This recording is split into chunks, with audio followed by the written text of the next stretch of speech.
Recording started. Okay. Hello and welcome to Expedition Dogman. My name's Jamie. I'll be your host for this evening. Tonight we have a special guest from America called Dark Waters. Hi, nice to meet you. What's up, my friend? How you feeling today? I'm feeling good. How are you? I'm doing fantastic. Looking forward to talking about the infamous, popular, scary, mysterious, and sometimes crazy dog man. Yeah, I would definitely agree with you on that one. What got you into researching the Dogman phenomena first of all? Um, when I first came on YouTube, I think it's been about 8 years now. I came on 2015, so whatever it is, that's uh, yeah, 8 years. Mm-hmm. Um, I found the topic dog man, and I didn't believe that it existed, honestly. And so everybody was all this rigmarole, dog man this, dog man that. So I went looking for it myself and found myself in a situation where I was left on the side of the road and had my own encounter. And from there, I understood what was going on with it. And I took a scientific kind of engineer's mind approach to trying to figure out if it was real or not, like taking data points, talking to Yeah. eyewitnesses, keeping up with notes, Mm-hmm. spreadsheets, just trying to figure out the things that eyewitnesses were finding in common about their encounters. And over that time period, I mean, I'm thoroughly convinced that it's real. I'm thoroughly convinced that it's physical. There's a physical flesh and blood type. That there's a possibility that they come through portals, or and then there's which makes them interdimensional, and that there's a demonic manifestation of them, where something that's demonic manifests looking like Yeah. them. So, I mean, across the board, I'm a believer of them without a doubt. So just going on about your encounter, would you mind sharing what you saw when you first went looking for them? Truthfully, when I found myself left on the side of the road, what I saw was a massive shadow move from left and right. I didn't actually get like a head-on daylight view of Mm-hmm. them, but I was in an area that was notorious for them being there. And the person that was with me, we both witnessed and heard those things running towards us, and it's legit sound like freaking NFL linebackers running through the woods. It was absolutely horrifying. Then I ended up being left there, and that was my intro to them, really. Yeah. Um, and the ramifications of that was after I had my encounter. It gives you this sense of dread and terror that kind of sticks with you for a while. I remember and I lived in a city, like in the middle of the city. Mm-hmm. I remember being afraid to take the garbage out at night after encountering that. Like, and we're talking about you go outside and there's street lights outside, and um, in the garbage can is next to the house. But I remember being afraid to go out and take the garbage out at night. That's how scary it was to me to have that encounter. Well, that's very interesting because there's different reports on how people feel after the encounters. Some people jump into the research side of it, whereas others don't want to talk about it. And that just depends on the individual, Mm. the countenance of the individual as a person. So remember, I was on YouTube already when I had my Yeah. encounter. I kind of went looking for my encounter. When you take a person who's who's never had an encounter, didn't know it existed, had no clue that they were out there, and they have an encounter, they don't become a researcher. They go research and find and try and figure out what they saw, but they don't become a researcher. The extent of their research is, am I crazy? Did I really see that? What's going on? Have I lost my mind? Now, when you find people who kind of are into the topic of cryptids and all of that, they go looking for encounters, right? And they look for that encounter for validation, and then Yeah. they use that counter encounter as validation. So, no, Mm-hmm. your normal eyewitness, bro, they don't transverse the halls of YouTube influence or podcast influence. There's very few of them who do that. Oh, I would definitely agree on that one. And what's your views on the land between the lakes, going back to the more popular incident that's cropped up over the past few years about the family of four? I haven't really kept up with the LBL at all. Right. I feel like the LBL is something that is well documented. Mm-hmm. Plenty of people have gone there. For example, like Hellbent Holler, she's a very, very cool chick. And her and Yeah. her guy, they go out there and they spend a lot of time there. It's super well documented. As far as the family is concerned, um, I haven't done the research into it to say whether it was a true encounter or not. I know that people like that I really trust, like Tony Merkel from the Confessionals has dealt with it. And Yeah, if Tony tells me, "Hey, DW, I think that was real," then I'm rocking with Tony because I know Tony is a real researcher. yeah, I know there's activity there because like groups like Hellbent Holla have went out there and they've gotten activity, and they're really good researchers.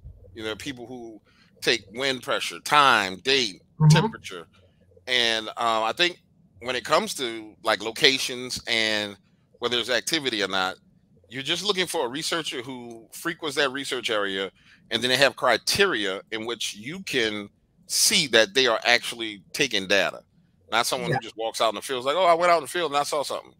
And I want to see you collecting data. The more data you collect, the more I hmm. know that you're actually paying attention to what's going on. Oh, definitely. So just going on to being out in the field, what type of things would you be looking for? If you was to go out in the field today, I wouldn't what go out in the type field today. well, if you Honestly, was I well, wouldn't.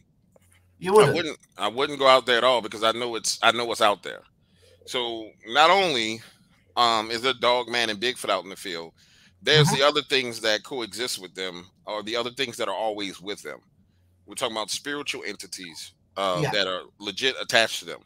I'll tell you a quick story. A friend of mine took his girlfriend out into the woods to do an investigation. This was a couple of years ago.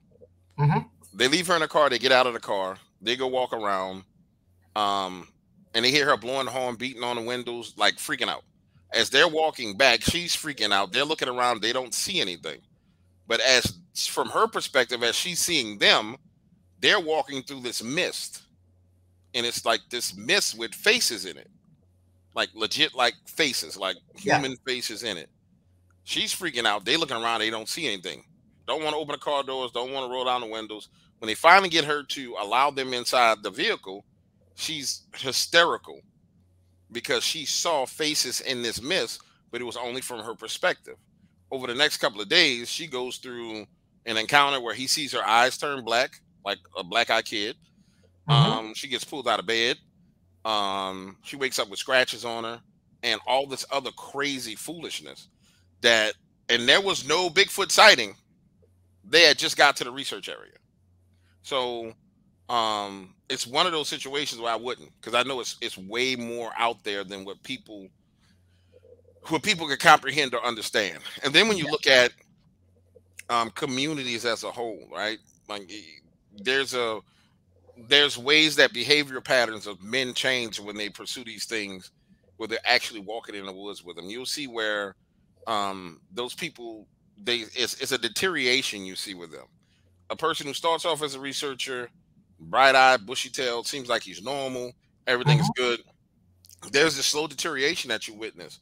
It's almost like those people go into a slow form of madness. They start drinking, they start using drugs, families start falling apart, they start having financial issues. It's amazing the transition you see from a person who has it pretty much all together down to someone who just everything is falling apart. And I've seen it over and over and over again with researchers. There's very few researchers that I've talked to who've been able to keep it together. And the ones who've been able to keep it together, they have like certain groups of people that are around them, their support groups, and they still experience some traumatic things like problems in their household with their marriage, problems with their finances. So no, I would not go in the field. Honestly, I wouldn't.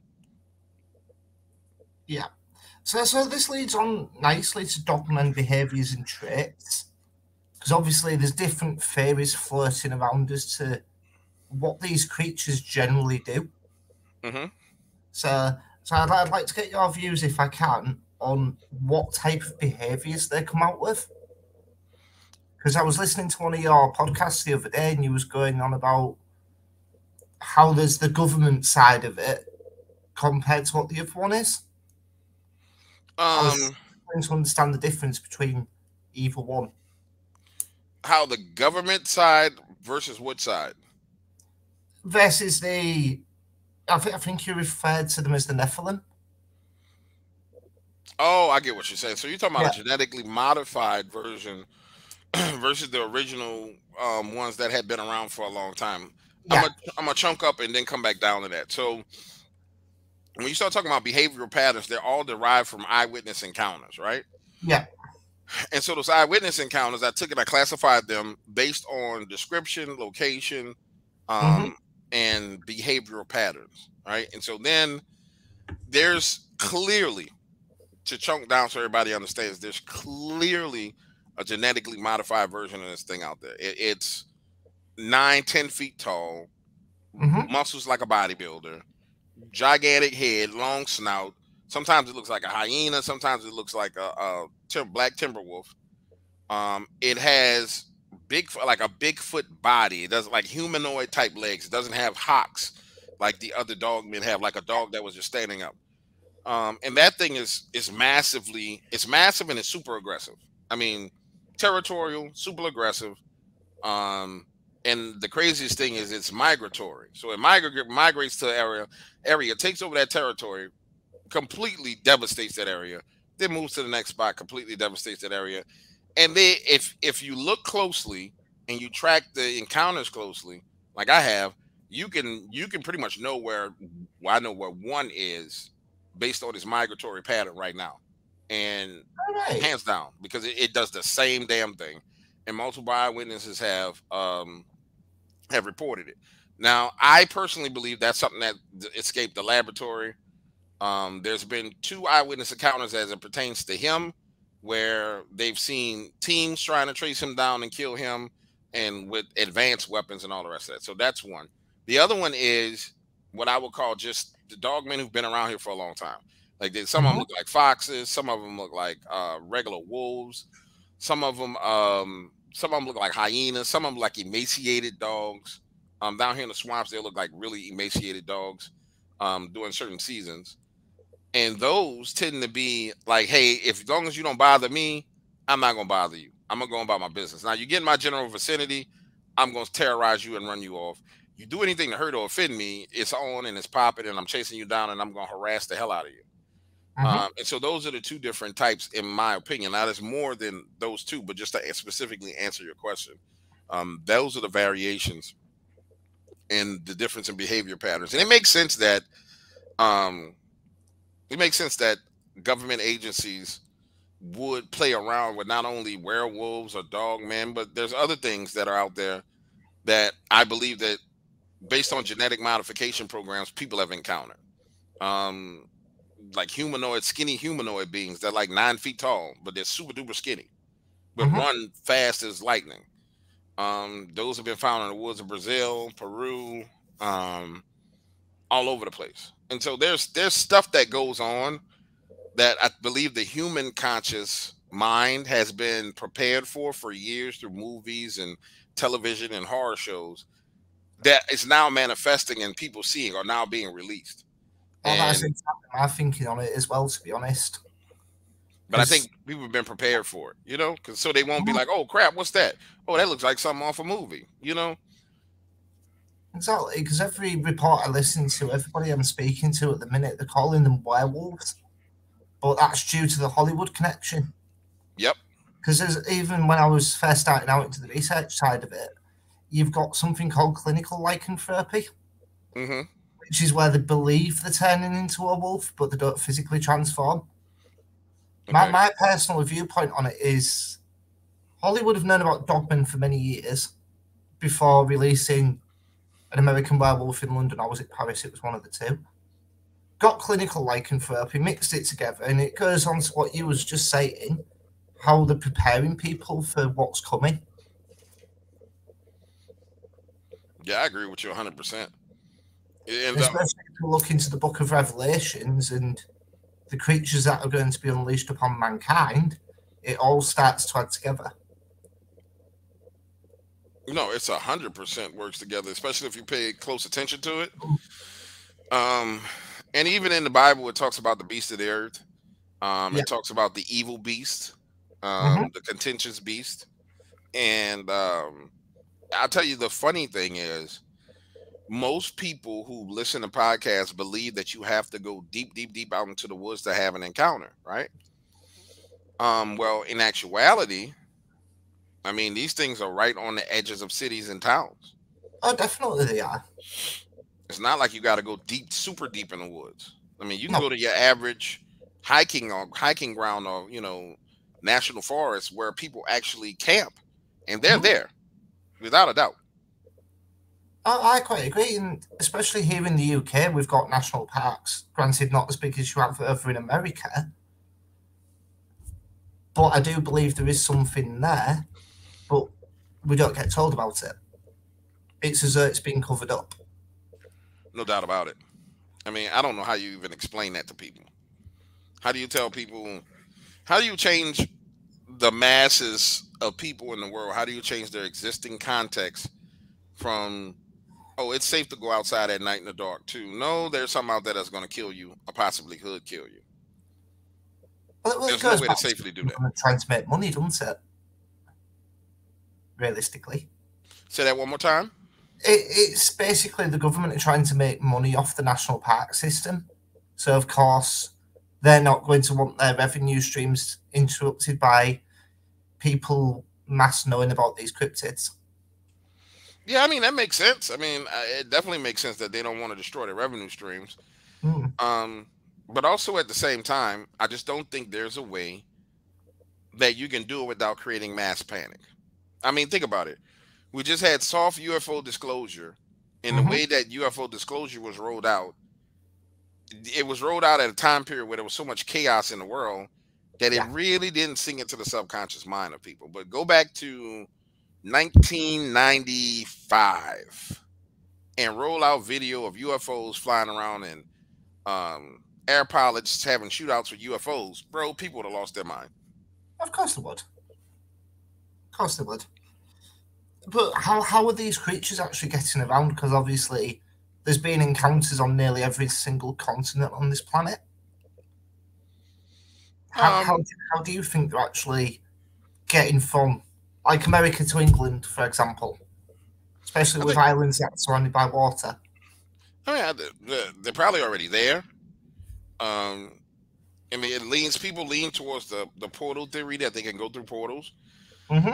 Um, but I say that if you really look at it carefully and research, you have to differentiate between what's flesh and blood and what's either ethereal or demonic. I mean, Yeah. it's well known that in like African cultures and Haitian cultures, how to summon a werewolf. I mean, Okay. it's a blood sacrifice, and you will release a freaking werewolf straight from the pits of hell. Comes up, pops out of green flames, and goes about their business. Right. So, Hmm. it's also well known in other cultures that they're shapeshifters. Yeah. And so we have to differentiate based on that area what it could be, and that's where people don't. That's what people don't do. It's kind of like, oh, that's a dog man. Great. How do you know? Well, because it looked That's it. like this. Well, how do you know that? Well, because the eyewitness said this. Okay, so what about the area? What makes you think it's not? For all we know, it could have been an alien who dropped down on a spaceship. Well, I don't believe they're aliens. Me either. But I'm just asking you these questions so we can try Hmm. and figure out what it actually is. And unfortunately, in this field, um, question asking is sometimes shunned because there's narratives that people want to believe to be true. But the more questions you ask, if you say, hey, this is an area where they practice powerful magic, where they worship this god or this Hmm. goddess, and this god and goddess is known to do this, and there's shaman there that do this, okay, maybe we need to lean towards that being what is going on versus, okay, this is an area where none of that crap is. It's not Native American land. It's not Obia land. It's just regular forest in the middle of Hmm. Alabama, and it connects to waterways and it connects to that lead to 2 or 3 national parks going north. That sounds like to me that's a good migration pattern. So it's unfortunately when people talk about dogman and they talk about cryptids in general, it's very few people who actually do systematic research and create criterias that allow them to try and figure out what it is. They're satisfied with the encounter, it being scary, and somebody telling it, and that's the monetized side of it. Oh, this is a scary encounter. Let me talk about it. Boom. Let me get 1,000 views, 10,000 views. Boom. Done deal. And it has to be a lot more than that, bro. If you really want to get to the Well, bottom of it. I definitely agree on that one because I never set this channel up just to get the views. It was to educate people on what's out there. And obviously, I've been in the paranormal field for over 10 years now. Right. And I first got involved with the dogman side of it back in 2018. I was at a UFO conference at the other side of the country. I got talking to a couple of people, and they said, "Oh, where are you from?" I went, "I'm from Hull." And usually over here, not many people have heard of Hull. First thing, they both turned around to me and went, "Oh, how's the werewolf problem?" Obviously, linking to what I was telling you about the Beast of Amston Drain. I was like, "Well, it's been quiet since 2017."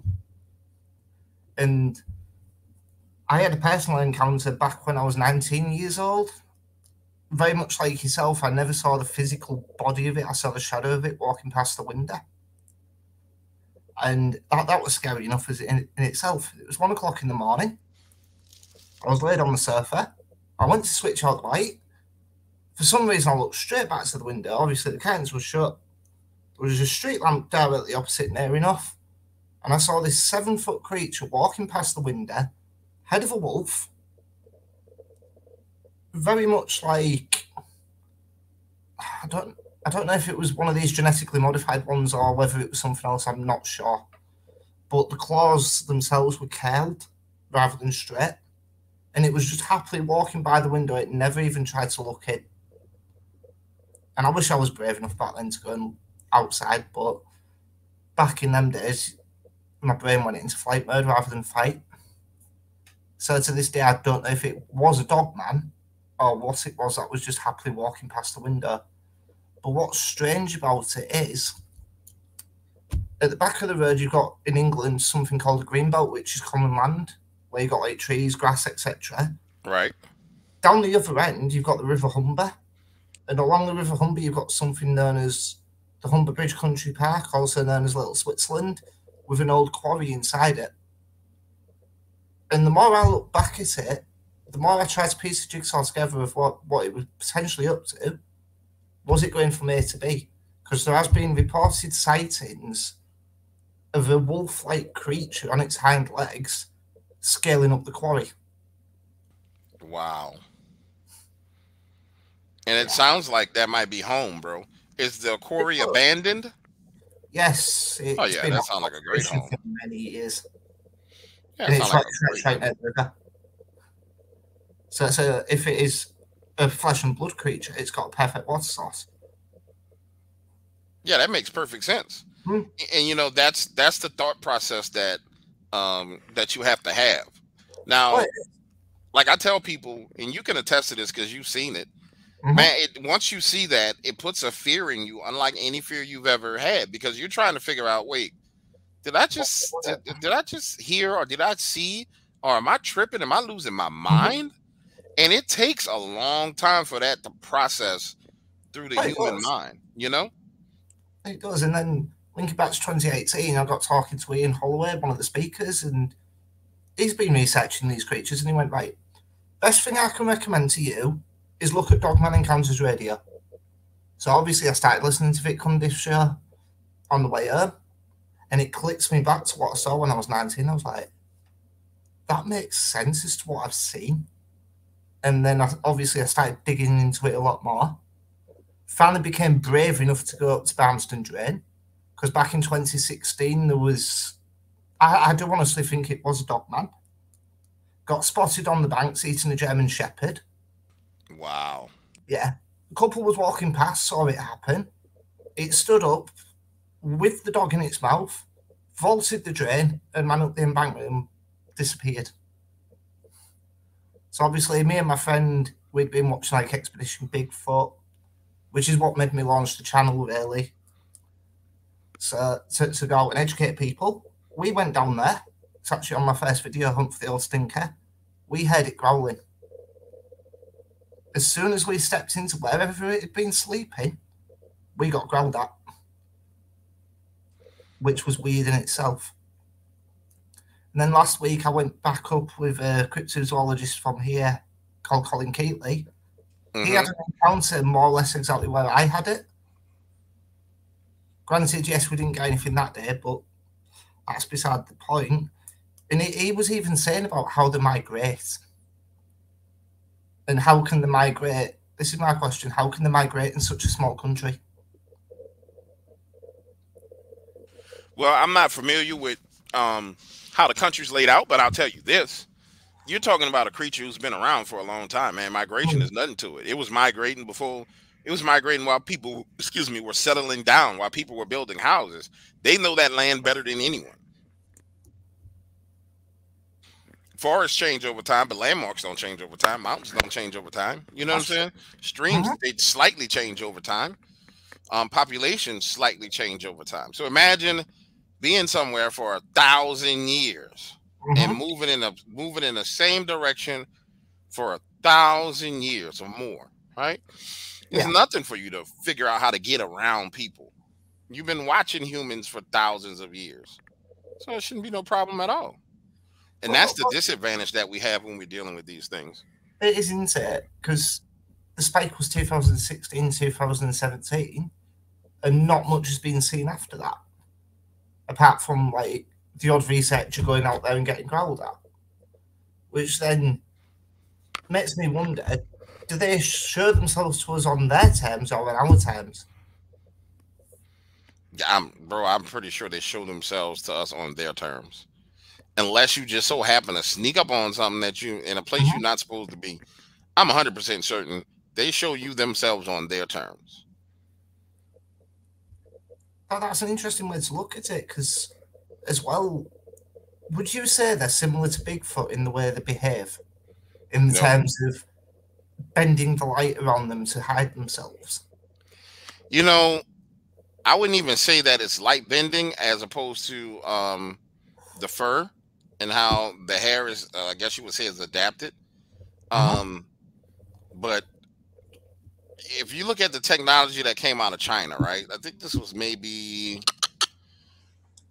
5 years ago. There was Yeah. tech that came out of China that showed them having the ability to kind of create these cloaks, right? Mhm. And even, if I'm not mistaken, even here in America, there were people who were making their own kind of veils. Like it was maybe it was a piece of plastic or whatever it was, but when you hid behind it, you were 100% cloaked, right? Right. Um, I don't think people really consider, okay, well, where did this come from? Who came up with this idea?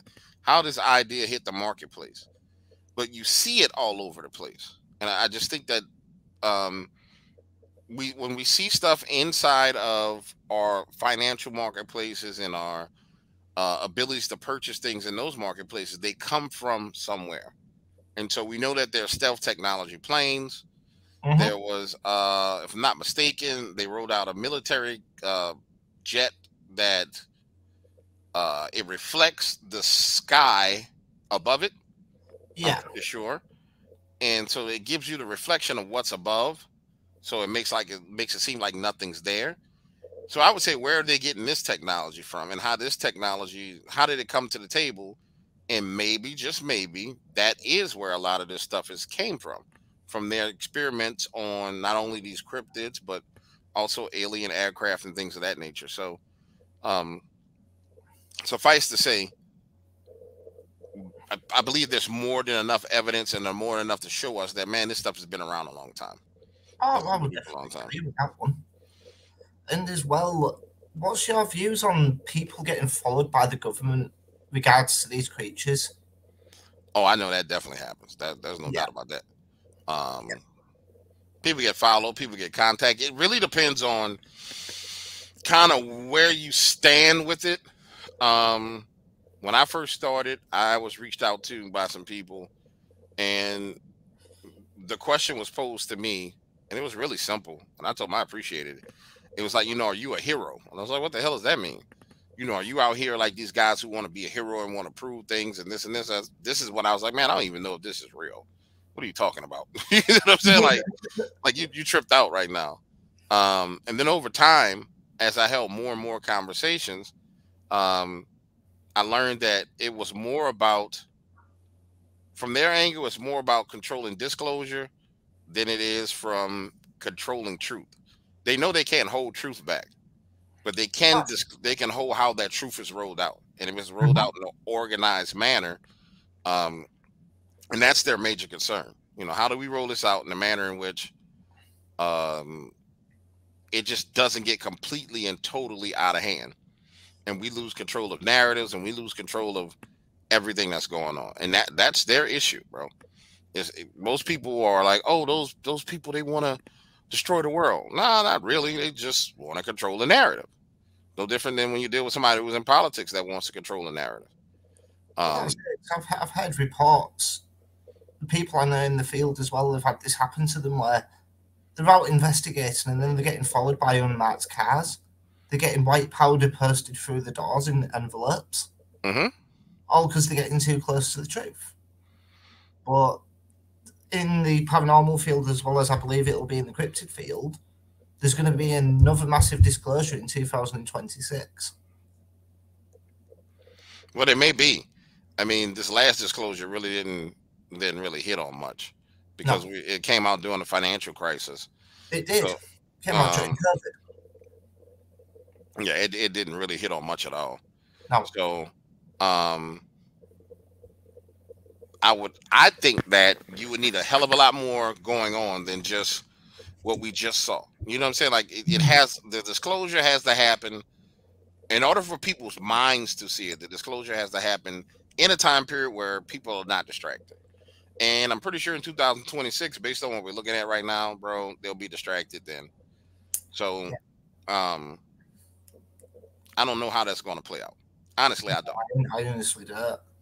But it seems to me they distract the populace and then disclose something, hmm and then it's only the researchers and people who are conspiracy theorists, shall we say, for another word, get wind of what's truly going on, and they're like, "Shit, we've been saying this for years. This stuff's real." Right. And then it ends up in documentaries. I'd reference Expedition Bigfoot again for this one. I think it was the end of the second season when they went to Washington. And as they entered the national park there, the government helicopters came across. Right. Obviously, they rang their ex FBI friend who was the one who ran Paranormal Facts or Fate. Ben, I can't remember his surname off the top of my head. But he turned around and went, the government know 100% about Bigfoot, and they're only flying overhead to make sure you're not misbehaving yourself. Wow. I was sat there watching it thinking, holy shit. It makes sense though, bro. Think about it. Of course It they know does. about Bigfoot. It does. It makes And all the sense in the even in world. the UK, I have no idea where to look in terms of the government side of it. Which department would I be trying to seek out? What if you were trying to actually find them? Yeah, Um,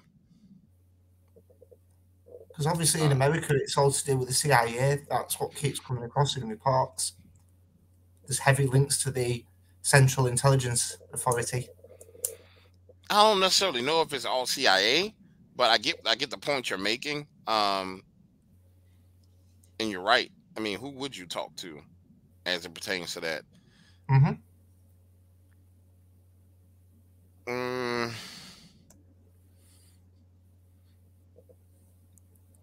I'll tell you what I'm trying to figure out how to phrase this the right way. I'll tell you what I do know. I know that Bureau of Land Management has a significant. They play a significant role in dealing with Bigfoot encounters. Yeah. Um, Parks and Recreations deal with has a significant role in dealing with them as well. The the issue is not so much who you contact, in my opinion, in my humble opinion. It's Mm-hmm. not so much who you contact. Um, it's it's more so how much information you get and how dangerous that information is based on the disclosure of it. For example, if let's say you got footage like the guy Blue had down in Florida, right? Mm-hmm. And it went live over the internet. Like that was Facebook live over the internet. Yeah. Everybody saw it. In that case, what ended up happening was without anybody calling anybody, these guys showed up. I mean, just out the blue, they showed up. Um, and those guys, they wanted to check the area. They talked to him, told him, hey, don't be telling anybody we came here. They were there for about 2 weeks, going back and forth, seeing what was going on, checking around. And after they spoke with him and realized, okay, this guy's, he's just a normal dude. He ain't worried about trying to be like a superhero. He's just a dude from the hood. He don't really care. They Mm-hmm. went on about their business. Now the weird thing was, over, I would say, over the next year, yeah, over the next about 12 months, that creature wasn't seen in that area again. I mean, I think like 30 days, but 30 days after that, they saw it once or twice. But over the next year, it was like it disappeared, it was gone. That's right. Then it just started popping back up again. And other people in that, and I didn't even report it, I didn't even go into it. But other people around started calling me, "Hey, James, man, that thing is back. I saw it over here. I saw it over there." Mm-hmm. And I'm like, all right, do I really want to, dig any deeper into this? What's the deal? What am I going to do here? Um, so there are people who monitor what's going on. They clearly monitor what's happening and what's going on, and it's their job to monitor it. The issue is, do you hit their radar? And if you want to even get on their radar, I say stay off their radar based Yeah. on the conversations I've had. It's not hard to get on their radar, though. It's not hard at all. Just get the right piece of evidence, and you will be all over the radar. So, there's other researchers I know who are Bigfoot researchers. Mm-hmm. They have consistent areas that they go into. Consistently, helicopters fly over. Consistently, jets fly over. And they know for a fact, without a doubt, that it's government agencies. There'll be trucks that come out into the area that they're in and kind of drive by. So it's clear that there's monitoring. Let me see. What does this mean?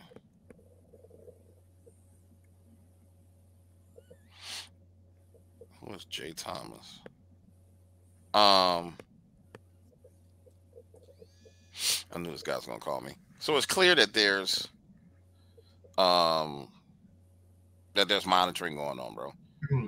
It's just a matter of how you end up putting yourself on a radar. I don't think you want to be on there. Is that what you're asking me? How you get on the radar? Or are you just asking me about No, I'm just who you asking in about contact? it because obviously, the researcher I was out with last week mentioned it that him and a UFO researcher managed to get onto the government radar without realizing it. Oh yeah, you'll get on the radar. I mean, just by being proficient in your job and Mm-hmm. being influential, you're going to get on the radar.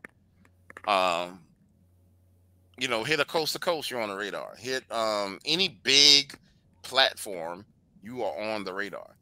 Like there's a guy on YouTube now, Mr. Ballin. Bro, Mr. Ballin all over the radar.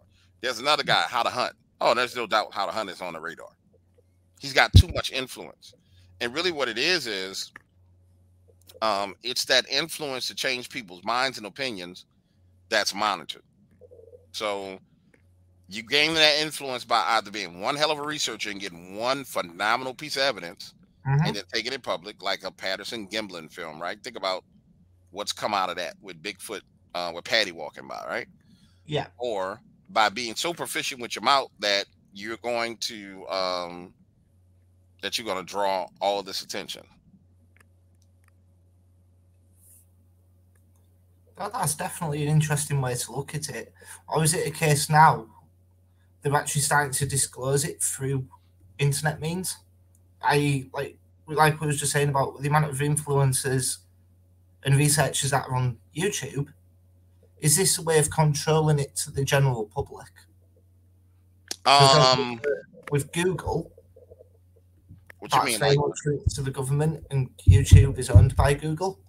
Oh, you mean like with censoring through the government? Yeah. At one point in time, I thought that, bro, and I thought that the most phenomenal piece of evidence that was out there was going to get like taken down, but they never took down the dogman video. I mean, it's still there. You know what I'm saying? So, Mm-hmm. um, in some cases, it does more damage to take it down. What I've discovered about YouTube is what they'll do is they'll inject people into the marketplace that have their only job is just to cause problems, and there's Yeah. people who will cause strife and all this other stuff. Mm-hmm. And that's what really takes things off course. For example, you take a look at the Bigfoot community. There's a significant amount of people in the Bigfoot community that actually have no functionality. They bring nothing to the table, but their voices are heard, and they talk and they talk and they talk and they talk and they talk, and all they do is bring strife to the table, and it cause problems. So there's no unified group of people that can ever disclose anything because they can never come together. And so there's definitely people out there who undermine progress in fields, Yeah. and undermine what people are trying to do. Well, that goes back to the LBL. Actually, thinking about it with what you was just saying, a couple of years back there was Roger, who was around on YouTube on quite a few different channels, Hmm. and I don't know what your personal view on it is, but I think he's hoaxed due Wait, to the fact if you read back through the original reports from the LBL of what happened with that family, there was no mention anywhere of a fifth person being involved. I'm not familiar with a Roger. He claimed to be involved with the family that got attacked on the LBL. Nope, not familiar with it. Like I said, I never really dug into the LBL thing. That's not my thing. It was what everybody else was digging into, and I felt like, why am I looking at what everybody else is looking at? Mm-hmm. What's the point of it? So I'm not familiar with with him at all. What's your views anyway on dogman and how they breed? Because obviously, like we were saying earlier, there's different types out there, from the interdimensionals, the spiritual, to the flesh and blood side of it. I How are mean, the flesh and blood ones staying alive throughout thousands of years? the closest thing I can use to answer that question, there's a researcher that's been on me a couple of times. Oh my goodness, I'm drawing a blank of his name. Mario Sanchez, Ricardo Sanchez is his name. Ricardo is I really think Ricardo's a serious researcher. I've talked to him. He lives deep in the woods. And in private conversations, he's disclosed some things to me that make a lot of sense. Because he's came up on nurseries where there was female dogmen and there were dogmen pups. Yeah. And so of course there's some regular breeding going on. Mm-hmm. And then there's been other eyewitnesses that I've spoken to who've actually encountered dogman pups. They were smaller puppies, but it wasn't like your puppy and my puppy. You know what I'm saying? Yeah, I know So what you're saying. so clearly they breed. If we're talking about crossbreeding or intermingling, that I don't have any information on. I don't like to comment on things I don't have any information on. I can tell No, you they breed, obviously. yes. If we're talking about crossbreeding, how that happens, dude, I have no clue. But I'm Yeah, assuming, no, just I'm like not with about every other crossbreeding. species. I'm on about clans of these things living in particular areas and keeping their particular population up. Well, I mean, if you think Obviously, about it, these things will only have a certain amount of lifespan. oh well, I mean, if we just to speculate, because this is all speculation, I want to make it clear, Mm. speculation. If there's a migratory pattern, which I'm pretty 98% sure there's a migratory pattern, then there's reasons why creatures migrate. Part of every migrating season is mating season. Yeah. So we know if we follow the natural laws of all other animals, then there's a migration season, there's a mating season, there's a birthing season. Mm-hmm. And so we know that exists and we know that it's there. So certain things you can, I guess you can assume based on having one piece of understanding that the rest of it works. Now, I didn't want to, bro, because I do not want to be trying to figure out um, mating season and mating No. locations because I feel like as it pertains to this community as dogman, like if you start putting that information out, people gonna die. You know what I'm saying? Oh, And yeah, I obviously. never turned my mind towards saying, okay, I know they migrate here. Let's think about where's the perfect place for them to have to the mate, and where's there's an abundance of food where they can mate. Where's the perfect place where all these encounters are clustered for a 3 month Mm-hmm. period, doing what would be prime mating season, which would probably be you know, um, late winter, early winter, spring, summer, fall, winter, spring, going into fall. You know what I'm saying? Yeah, yeah. Early spring, yeah, early spring, so you can go into summer. I'm sorry, yeah, early spring. So that it makes sense that that would be the time period for mating season. That way, you done Mhm. got through the harshest winter. There's an abundance of food. Yeah. Those babes or those pups will be birthed. There'll still be an abundance of food before you go into your harsh winter, and it wouldn't be hard to actually look at the data and find it and go back and start talking to eyewitnesses again. If I'm just not interested in it, bro, because I think Oh, that's where it really gets dangerous. it does, doesn't it? I quite agree. But what do you truly believe them to be? What do you mean? What I truly think that Well, would be? we've been talking about how there's different categories that could fall under, but what do you truly believe them to be, and where did they originate from? Um, What's your viewpoint on that one? I don't have one true belief of what they are. I have multiple beliefs of what they could be. Hmm. So I've said before that anything that's flesh and blood, I mean, there's definitely some genetic modified version. There's definitely something that's been here for a very long time.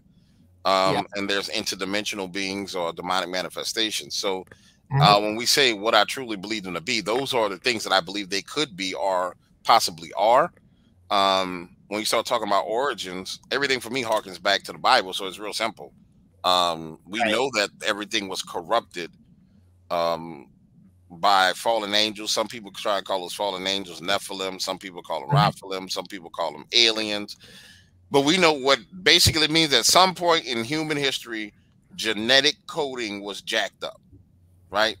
We Hmm. know biblically, the reason why God had Noah build ark is because he talked about basically the impurity of people, not only just their sins, but also their bloodlines, because there was genetic modification and Yeah. changes the human beings' bloodlines. And so it all makes sense if you take a look at it and where it starts, where it came from.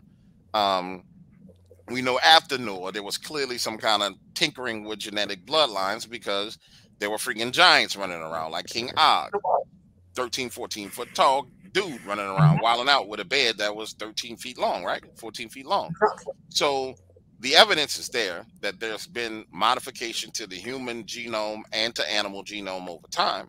Hmm. And so when we start skipping backwards in time, it all lines up that at some point something was genetically modified and it carried itself down till now. It's really that simple. And now, if you wanted to go into other theories, there's the inner Earth theory that people talk about, why there's people and things living inside the core of the Earth. Um, all kinds of stuff that you can actually speculate on. But to keep it simple, there was some kind of modification that happened. And that modification carried forward to this day. And then when you look at what's going on currently, where people are in taking things into their bodies now, that's clearly genetically modifying them now Hmm. as a human species. I mean, it's well documented. So even in your eyes, as far as you can see right now in front of your face, it's mass human genetic modification going on. So that's my thoughts on it. That's very interesting. And just going back to the period of Noah, obviously in the Bible it says there was a great flood. If this was God trying to wipe out these particular types of cryptids, how did they survive it? Because obviously this flood would have wiped out through any cave systems, etc. And obviously Noah would not have kept two werewolves, for example, on an ark. That's just a bit too far fetched. Well, no, what you're getting into is and that's a really simple answer. What you're getting to is the first fall of angels and then the second fall. So clearly, I mean, if you go back and read the scripture, there was a first Hmm. fall of angels and there Yeah, was a second fall. The first fall was, if I'm not mistaken, were the Watchers. Um, I believe it was. yeah, and then there was a second rebellion. I mean, bro, it, when you really study from scripture standpoint, and you know that angels are beings with free will, Hmm. um, in when you talk to in my position, I have the opportunity to talk to people that have all religious beliefs, all Yeah, backgrounds, all histories. You yeah. realize that were multiple times where angels have executed their free will and fallen. There could be one falling right now. You say, "Oh, the Hmm. hell with this! I'm ruling out." You know what I'm saying? Yeah. So, um, there's more than one fall, and that accounts for what happened after the flood. And that's why you see Og after the flood, and you see a whole bunch of other things that happened after the flood as well that just seemed like they was whack and out of order. So that would equal to that's how you know that there's still been genetic modification on this planet. And then when you actually look back and see, ask yourself this question: if we know there were pre-existing civilizations that, without a doubt, there are pre-existing Mhm. civilizations that were phenomenal civilizations that have fallen, that had genetic modifications. There's pictures of helicopters on caves, all over the place, right? So we know there was something that happened prior to us being here, um, Exactly. and we know that all this information that, a lot of the well-known scientific community and well-known, like they would call them Illuminatis. We know that Mhm. they pull information from the spirit realm as well, whether it be Yeah. DMT trips where they go and sit and having conversations with clockwork elves and all kinds of crazy stuff, bro. So yeah, Mhm. there's all kind of different ways that that could have happened. Exactly, and especially when you look at the original Bible, it talks of different gods. Especially when you look at the word Elohim, which is plural, and obviously it's been mistranslated down the years. And as well, there was the Garden of Eden, but there was another civilization living outside of it, which goes back to what you were saying, because Atlantis was before the time of Scripture. And if you look through spirit science, it's like a never ending cycle. So is it a case these creatures predate mankind as we know it? Well, the Bible is the book of Adam, which is the book of, that's why it's called, the Bible is the book of Adam, which was, Mhm. man made in God's image. Yeah. So, and a lot of people I've talked to, these are questions that I've gotten for years. Well, how come there was somebody outside the Garden of Eden? It's clearly something was going on outside the Garden of Eden, right? Hmm.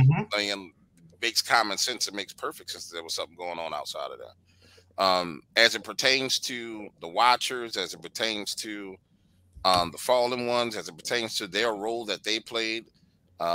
Even when you go back and look at historical evidence, you see where there was a great catastrophe that hit, Atlantis. Now, if you talk about, when you go into real deep circles of spiritual warfare, many of the old gods that are worshipped out of Africa, Hmm. like for example, the marine spirits. Those marine spirits are the spirits of Atlantis. Yeah. I'm not fit to go into that No, because no. I already have to deal with some of those things as it is now on the spiritual warfare level. But it's Right. all there when you talk about the council of gods and the old Hmm. gods and God coming to the council of God saying, "Yo, y'all wilding out, y'all judging unjustly, unruly." Um, it's amazing because people don't understand. Of course, there were little g gods that was created by one God, and he chastised those gods. So we read through the Bible, you see what God chastised. Not only did he judge Egypt, but he judged the gods of Egypt. So it's all that's there. It's easy to see. It's clear to see as day. How it translates and transfers into cryptids. Um, I mean, think about it. If you and I saw Leviathan that's described in the Bible, Leviathan would be a freaking cryptid to us today, right? Oh, definitely. Or we saw the behemoth that was in the Bible, that would be a cryptid to us, right? Hmm. So, there's clear evidence that there was some wild stuff going on back in those days. I would definitely agree with that. And my personal viewpoint is Dogman, whether in the form as they are today or whether there was in a previous form beforehand, is the natural inhabitants of this planet. And it goes back to the theory of the Anunnaki that again goes into what you were saying about genetically modifying and goes back to the Garden of Eden. I Yeah. Well, think it, I think it's all linked around there. what's the That what the theory of the who? the Anunnaki, which is it's the ancient alien theory of where mankind actually came from. Oh, okay. You talking about the Anunnaki? That's the one. I Oh, always okay. have trouble pronouncing that, Yeah. but I do think that's where the genetic modifications happen to begin with. How these creatures are walking more upright than what they would have beforehand.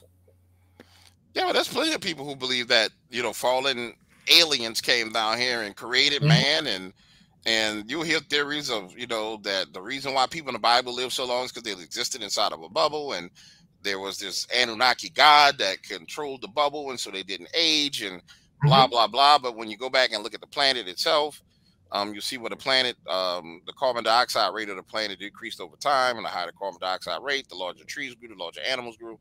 Um, Hmm. those all those theories have been discussed. The Anunnaki theory has clearly been like debunked over and over again, but it's there's two different roads that lead to um the Anunnaki theory. If you look at it from a pure spiritual standpoint, the Anunnaki theory leads you back to that an alien is your god, and that's what people believe. Aliens, they God, and they got the right to believe whatever they want to believe. Genetic modification, um, and the science of genetic modification, changing the actual images of man and woman. If you were to read the Committee of 300, which is a book, they put out a book, The Changing Image of Man, right? Yeah. Um, if you were to read the book Committee of 300, you'll see that there's human beings that plan to change the image of man, right?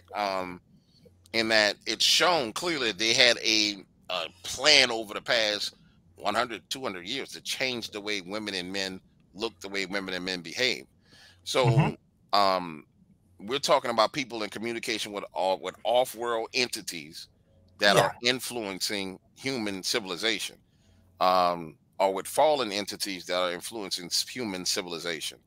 And the Bible describes a fallen entity, interdimensional entity that wants to influence civilization for its own destruction. We're getting close to it because you see it all over the place right now. You Oh, see people definitely. destroying themselves. So, I mean, Yeah. it's just a matter of what people want to believe. And I think people can believe whatever the hell they want to believe, but Hmm. it's more than ample evidence as to not only where cryptids come from, where civilization came from, the fall of civilization, and what's going on now shows you a hell of a lot more. I think we live in a time period now where you see way more than it removes a lot of the speculation. I mean, a whole lot of speculation if you look at it with clear eyes. Exactly. It's like the film Dog Soldiers is a great example Yep. where they're actually portraying it in England as the SES know about these things. And then it goes back to what we've been talking about this evening about how the government know and how they're letting the general public know, hey, we know what's out there. This is our way of telling you. And subliminally putting it into people's minds. Nope. That's what they're doing. Mm. And if you really, if you really want to, sorry about that. If you really think about it, there's no better way to get a concept or an idea into people's subconscious mind than there's no better idea, a way of getting things into people's subconscious mind than through movies, through television, through Hmm. things of that nature. You understand what I'm saying? I do, Um, yes. it's the best way to get it through people's minds. And as you see, movies like Dog Soldiers, Werewolf in London, there's these really small, low budget movies out there, bro, Oh, that yeah. that that really, like, you'll see a Netflix movie. There's plenty of little Hmm. Netflix movies that, low budget, humanoid, werewolf transition movies. What was that name of that huge teen movie where it was like vampires and werewolves and the boys? Twilight, was it? Yeah, yeah. Yeah. Think about how that influenced a whole generation of people. Oh, definitely. So And it's that, there. that was the more high budget end. And then you've got Dog Soldiers, which is probably the lower budget end of it. Say that one more time. Well, Twilight was more the high budget end, the high Hollywood with all Right. celebrities of the day like Kristen Stewart. Oh, I can't remember his name who played Edward off the top of my head. But he'd been in other high budget films like Harry Potter. So obviously they're getting their influences out there to disclose certain things without people realizing it. And then you've got the lower budget end, the likes of your Dog Soldiers, which is niche audiences where they're still getting the truth out there. Whether it's like one scene where they say about, oh, well, the government know about this. if you see where I'm coming from. Yeah, and it's more so framing. I don't even know that it's truth getting out there, as opposed to framing a picture that they're going to paint for you. So think about it. We go back to X-Files, right? The TV Mm-hmm. show X-Files with Fox Mulder and Scully, right? Yeah, yeah, yeah. What did that frame up for the public? It framed up not only that there were aliens, that there were people Mm-hmm. being abducted, that there was cattle Mm-hmm. being mutilated, that Mm-hmm. all kinds of things they were framing, um, for people to have a context to understand and see as they rolled it out. Yeah. The truth of what they roll out, um, they can. What's the best way to say this? It's hard for us to know what, from their perspective, what they're rolling out is true or not, because we don't know what they actually have, right? So people talk about Yeah. Project Bluebeam, where they can project something in the sky. You go look at China, and the Chinese government projected all kind of crazy stuff in the sky, right? Mm-hmm. Um, how do you know that? How do you know it's true unless you're inside of one of their programs behind the scenes? Is what I'm saying. You don't really True. know what the truth is. They're framing something for you. They're framing a picture that they're going to Mm-hmm. paint for you, Yeah. and that's why, I don't care what they tell me. They can be like, "Oh, they got werewolves killing people all over the place, man." Until I see a werewolf walking up the street, I ain't believing them. You know what I'm saying? It's just, I know what you're saying. huh? I know what you're saying. It goes into the subconscious mind of the human being. We have to be shown something nowadays to believe that it's truly there. Right. Or we have to physically see it for ourselves to go, oh, they was actually telling the truth all along. Or not. Well, we know that the media lies. We know that the government Oh, we know lies. that So one. it's one of those Mm-hmm. things to where, irregardless, bro, of how much I know, how much I study, how many people I talk to, Mm-hmm. I just don't. They can say whatever they want, bro. I'm not believing them. Like, when they rolled out the UFO disclosure, the first thing I said was, "Huh, mighty funny they rolled out the UFO disclosure right now at this time period where all this craziness is going on." I don't believe none of it. Yeah. I know there's aliens, right? You Mm-hmm. and I both know this.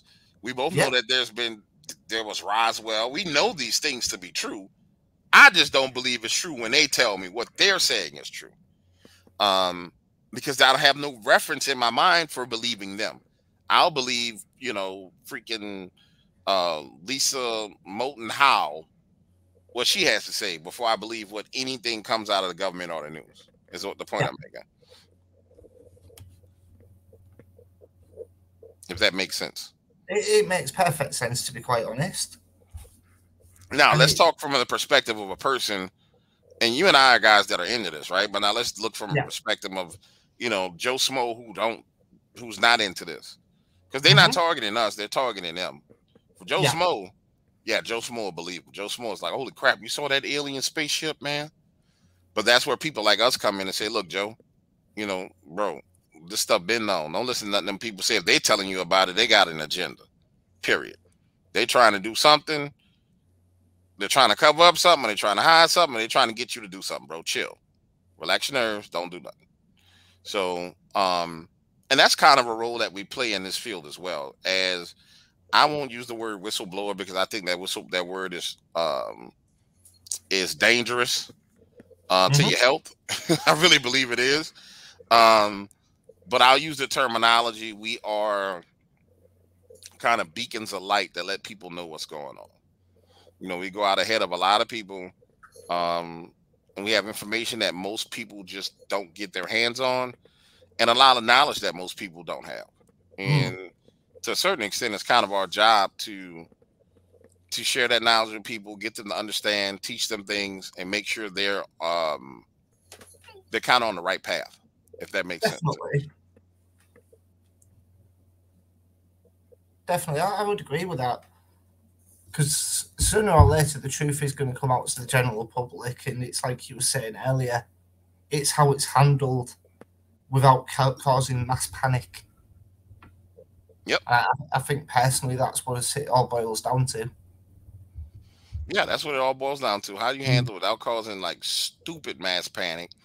Um, And there's people in this field who will say, well, we should just put the information out there, and it's not our job to not cause mass panic and blah blah blah. And I've talked to researchers who say, because I've had some pretty good footage that I've never released. Mm-hmm. I didn't release my footage because of what I saw with the footage out of Florida, which was just released. The craziness that happened. I'm not interested in dealing with that anymore. But I've talked to other researchers who share footage with me, and they wanted me to roll it out. And I was like, nah, I'm not interested. And besides, I got this, and I'll show it to them. They're like, holy crap, bro, you should put that out. Nah, I'm not interested because there's more that comes with it than for you, the person who's releasing it. Mm-hmm. It's more that comes with that than the fleeting moment that people experience when they see it from an audience standpoint. It's like from an Yeah. audience standpoint, it's like, okay, yeah, man, that was cool. Did you see this video? It's taken and spread all over the place. It's chopped up, it's spliced up, it's monetized all over the place. And then 30 days is a lifespan or something like that. But you end up dealing with things for beyond 30 days that that honestly, bro, nobody really wants to deal with because you deal with it for quite some time based Mhm. on some of the things you disclose. And I'm just talking from a researcher's perspective, not Yeah. like, sometimes it ain't worth it, bro. I would definitely agree. And as well, it's hard to get people to talk to you because, as we were saying earlier, most people, when they do see these types of creatures, they think they're going mad. They don't think anybody will believe them, Right? and they find it very difficult to come forward. I don't know. It's super And, difficult for those and, people to come forward. mm, and that's the point where I've got to nowadays with researching. The more you dig into it, the more you try to talk to people about it, they're like, no, I don't want to know. And it's how do you overcome that to keep educating the general public through YouTube, etc., and keep it going. That's Um, getting issues at the minute. yeah, I'm with you. It's how do you overcome that apprehension Mhm. that people have? Um, and the truth of the matter is, I don't know that you truly do overcome the apprehension that people have, man. And what I mean by that is, um, my eyewitnesses know at the end of the day, I'm gonna do what's best for them and not Yeah. what's best for me. I mean, I've proven that. I Hmm. feel like I've legit proven that to them based on multiple things that have happened and how I've handled it, right? Yeah. But even then, um, a lot of those guys they just don't want to be bothered with it. Because a witness goes and they'll have an encounter and they'll listen to other people's encounters for quite a Hmm. while, man. It's not like they live and reside in a bubble. Most people make it seem like the eyewitnesses reside in a bubble, like, oh, Hmm. this guy's he just popped up out of nowhere. No, they don't reside in a bubble at all. They're living, breathing people who have Obviously. fears and concerns and issues and things that bother them as well. Yeah. And the more you dig into kind of their fears and their concerns and what's Hmm. going on in their life, you come to realize that, hey, this guy had his encounter 5 years ago. He's been listening to other people tell their encounters for 2, 3 years. Hmm. But he's not comfortable based on what he's seen other people experience. He's not trying to talk to anybody based on what he's seen people go through. And so you run into that challenge, and that truly is a challenge when you're trying to get people to talk and speak. It's like, man, how do I get this guy to talk to me about this when um when at the end of the day he's witnessed what happens to other people, the Yeah. ridicule or the angst and anger that they felt from having an encounter and sharing what went on with their encounter. It really is a challenge. I mean, it's probably the biggest challenge for any field researcher. Oh, definitely. And then especially when you post in your own groups with red circles, because obviously, like I was mentioning, how these creatures like us to see them on their terms, and then when we Mhm. catch a photo with like the last glimpse of them leaving or arriving, Right, it's not clear to see them in the photo itself, so you end up red circling it because you know for a fact yourself through looking at that photo that that creature is actually there. And you put it on Facebook, and people go, "What is it with red circles? is this all we're going to get from this group? Is red circles and tree lines? Yeah, that red circle thing, bro. The whole the whole red circle thing, bro. It's yeah, I understand what you're saying. The whole red circle thing is wild, bro. Like It is. it's part of. I'm gonna tell you honestly, it's part of the reason why I don't really take evidence from people anymore like I used to. Um, it's it's sad because that same mentality that you're referring to, it leads people to say, you know what, I'm not doing anything, because there's legit people who have red circles and there's something there. But then there's other people, bro, that just it's almost like they grab a clump of trees and put circles everywhere. Yeah. And they're legit just circling everywhere. I'm like, yo, there's nothing there, bro. Like there's nothing there. And I tried to suggest a standard for this. I forgot whose stream I was on. But no, this is what I was doing. It was a website I was going to launch where people could submit their evidence. Yeah. And I was there's these different camps and groups of people all around in the crypto community. So I started talking to different camps and groups and saying, hey, how about we put together a site where people can submit their evidence, right? And there's a standard. Okay, this is A, B, C, D, E, F, G. That evidence is filtered through. We probably could do it now with an AI tool, but that evidence is filtered through a standard process of seeing if something's there or not, right? Yeah. And you filter it through, it comes out, and all these people look at it, like cryptozoologists, field researchers, narrators, but it's 10 people that look at the evidence, and then they vote.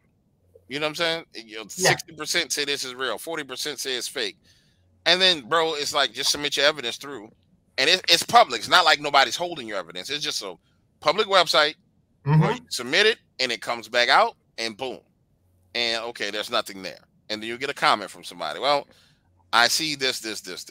Boom.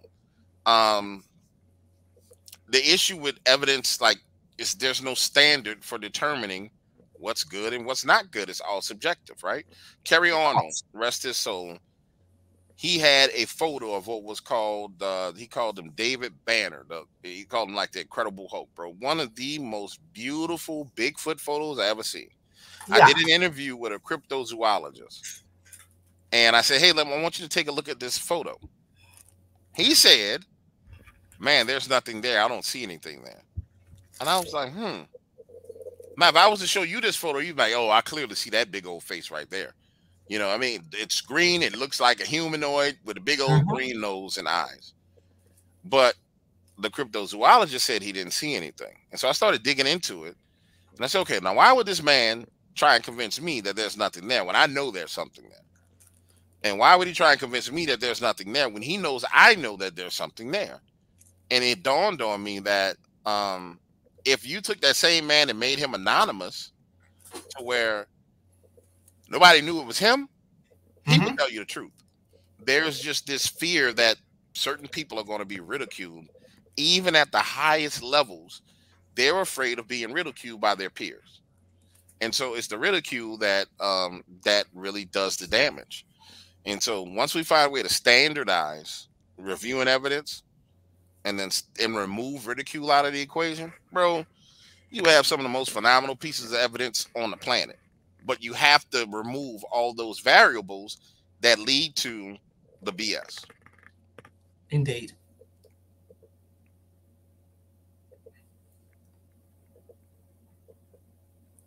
And that said, there's quite a lot of jealousy as well within the cryptid community, I've noticed. And it's the same over in the paranormal community. People get jealous of each other, and it goes back to what you've just been saying about evidence and a lot of the BS that's going around. Yeah, that happens. I mean, I believe that happens in anything, bro. I mean, there's people who's jealous of LeBron James, right? There's people who are jealous of Brad Pitt. I don't. I think that's just human nature. I think the difference with these communities is the level of conflict management skills is different. So the level of monetization involved is different. So Mm-hmm. the reason why LeBron James ain't running around fighting with nobody when they say something to him, because LeBron James makes millions of dollars, right? Like, Yeah. why am I arguing with you, dude? I make millions. What the hell is wrong with you, right? Um, so you take um, you take guys who barely make anything doing this, and it's true. They barely make a dime, like researching, right? Or getting evidence. It's so much so that the common theme is, oh, I don't do this for money, right? Nobody spends their time for nothing, first of all. But the common theme is, oh, I don't do this for money. It's widely accepted. I don't do this for money. I'm in it for the love of it, right? Mm-hmm. You take that mindset and then you combine it with a person who wants to be accepted, a person who wants to be seen, a person who wants exposure, but refuses to accept that there's a business aspect to this that we're doing. You find yourself dealing with a lot of jealousy, a lot of hate, and a lot of envy. I mean, it's just that simple, bro. Um, because people don't understand the true nature of what we're dealing with. Like 90% of what you're going to experience as you grow your channel is, standard business lessons, marketing, Mm-hmm. understanding what you're actually doing. You don't have a YouTube channel. You're a content marketer, right? Your job is to market content to people, Yeah. right? And that's what you're doing. You're marketing content. Mm-hmm. Content is about werewolves and monsters or whatever, but it's really content marketing. Mm-hmm. Um, and if people don't understand the basics of what they're supposed to be doing, that's where all the problems come in at. And since that level of understanding is not there, um, there's a lot of issues. I mean, and it's going to be a lot of issues because that true level of understanding of what I'm doing is not there, and there's no expertise there to help someone accomplish that goal. Because everybody thinks, "Oh, I'm just a YouTuber." No, you're marketing something to somebody, Yeah. and that's what's really going on. And because there's a lack of understanding, a lack of skills of marketing, it's easy to get jealous of somebody else instead of saying, "Hey, how about I go get a book on how to be a good marketer?" Right? Mm-hmm. People don't do that. Oh, this guy's this guy's that, this person's a thief. This no, you don't understand what you're doing. You don't have the basic understanding of what you're actually participating in, and that's why you'll see, for example, take Mr. Balling, right? Mr. Mm-hmm. Balling came out of nowhere and woo blew up, right? Yeah. But then if you look at the packaging of Mr. Balling, he's a handsome guy. He was in the military. He's in good shape. He's very articulate, and he markets himself extremely well.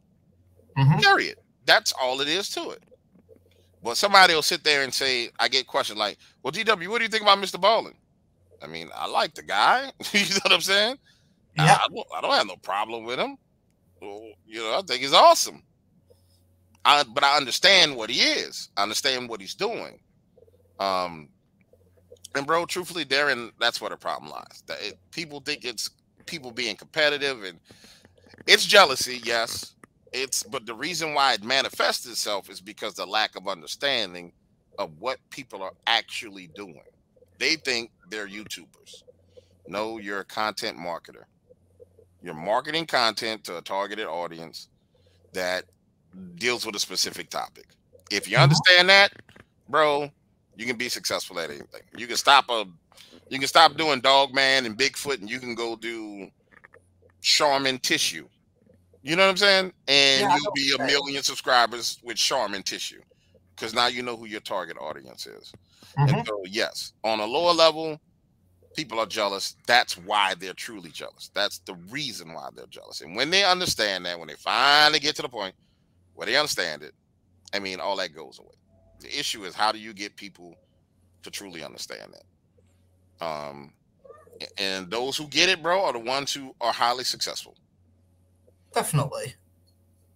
Definitely. Well, it's been very interesting having you on the show. I'm just a bit cautious of time. Hello, cat. I'm not in a rush, bro. We ain't got to run off the Yeah. phone. I mean, if you got more questions, I'm not in a rush. I'm just sitting here. Um, shooting and stuff with you, bro. I love talking. Yeah, I'm trying to think of a few questions now about quite a bit in the past hour and 19 minutes or whatever it's been. Do, do, do. Let's have a think. I've covered all the ones that I've written down. Did you see that one about the CIA on the mountaintop with that gigantic creature that was on a couple of months back? Is that the one where the guy went missing, or is that the one where it was just like the CIA and Where they was in the car, they saw this gigantic creature on top of a ridge. They drove around the corner a little bit, and there was a CIA car parked there going, the road's closed, turn back. And that guy supposedly went missing? Is that the guy that went missing? I'm not sure. I'm pretty sure it's the guy that I forgot his name. It flew up onto YouTube, and they didn't say what the creature was, but the helicopter came in and took it away. Okay, I might not be familiar with that one, but I know there was one story that came out. There was this guy who went out and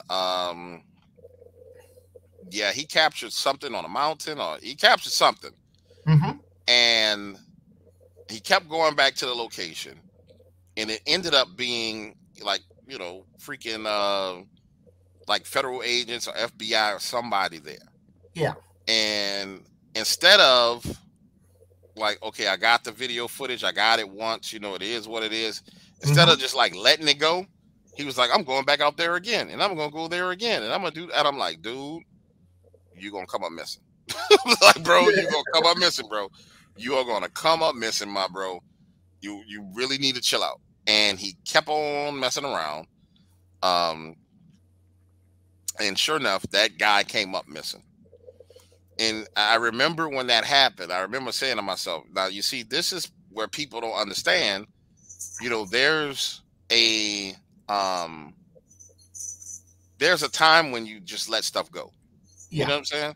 There's a time when, okay, I got the evidence. I saw this giant on a mountain, or I found something. The first time you encounter those people, you should be like, okay, this is weird. I encountered this guy. I was live streaming. Yeah. How did he get here? I'm about to leave this alone. When the audience says, go back, man, it's okay, go back, get us more footage. No, here's the location. You go back. I'm going to go sit down in a corner and leave this alone. You know what I'm saying? I thought that was very, very interesting, because it confirmed a lot of the stuff I had been saying for a while, which was, bro, people are willing, they will throw you under a bus to get what they want. For example, that guy's, if I'm not mistaken, and I could be, if I'm not mistaken, nobody's heard from that man again. But after his disappearance, it was monetized for about a month or two. It was short videos about it for a while. There was videos about it, and then wham, you ain't heard nothing else about it. And if what happened to him is what I think happened, which means he lost his life over a piece of evidence, or he's worst case scenario, he lost his life. Best case scenario, he's locked up somewhere in some black operation site, or black op site. Bro, everybody's monetized it. They made money off of him, and he's just gone. What did he get out of it? All the pain in the world.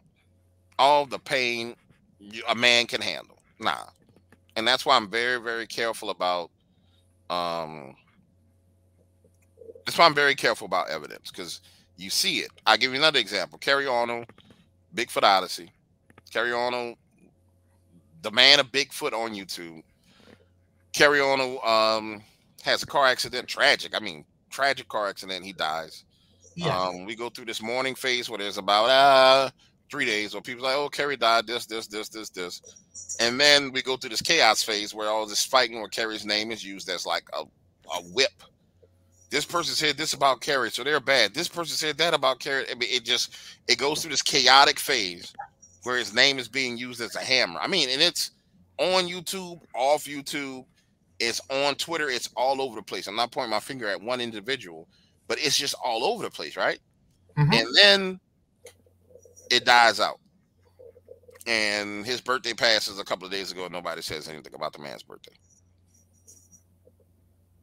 And so I say this to anybody who's listening that tends to be that's in this field that wants to be a researcher, man, you have to be mindful of the fact that you're in the public's eye and you are a public figure. And at the end of the day, you have to decide what you're willing to risk and if the risk is worth the reward. Because people gonna do what people do. You can't change other people. Only thing you can control is yourself. Exactly. And this goes on talking about people going missing to the missing 411, which I don't really have a true understanding yet, because I'm still trying to look into that one. As to whether that links with cryptids, whether that be Dogman or Bigfoot. There's a link between it. First of all, in full disclosure, I never read the Missing 411. I never watched the documentary on it. I know that this gentleman is saying that there's people who go missing in the woods. I know that his background is pretty solid, law enforcement background, and that he was in law enforcement for a while. He brought those skills into this field. I know I haven't seen anywhere where he's recently directly attributed to cryptids himself, but I will tell you that at some point in time, if it's missing 411 and there's, let's say, over the course of his research, 1,000 people went missing, you got to figure that somewhere one of these cryptids took one of them. I would probably say that about 40% of it was cryptids. Another 20% was like just random people going off dying. And another percentage probably was freaking serial killers and bad circumstances. But y'all, you definitely got to factor cryptids into that, especially if people are way off in the backwoods in the middle of nowhere. Come on, man, you got to factor it in. I'm not sure if he's factored it in, but I know in my data, some of the eyewitnesses and the places they were in, like hunters that's going out to the middle of nowhere, like 20 miles hikes over days. It's just them, animals, and monsters. You know what I'm saying? And they coming out of there changed people. Those men are never the same and never will be the same. So if they're experiencing it, bro, then I'm more than sure it's been captured there in that data set, because that's what Missing 411 is. It's a data set that was published. I'm pretty sure it's in that data set.